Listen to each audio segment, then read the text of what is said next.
प्रतिवर्ष ओडिशारे एक अद्भुत और दिव्य यात्रा आरंभ हुए।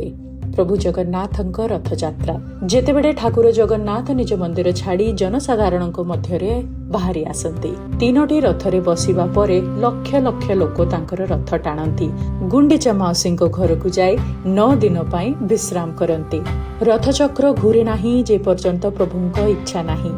घंटा शंख और मंत्र ध्वनि मध्यरे से दिव्य मुहूर्त आसे जेतेबेले समय रही जाए, भावना शून्य हो जाए।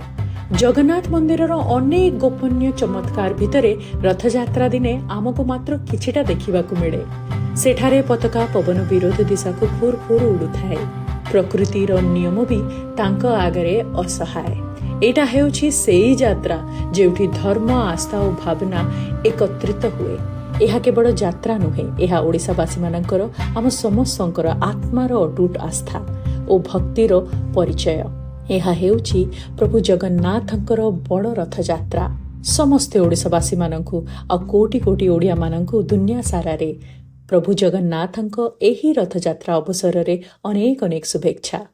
जय जगन्नाथ। हरि बोलो।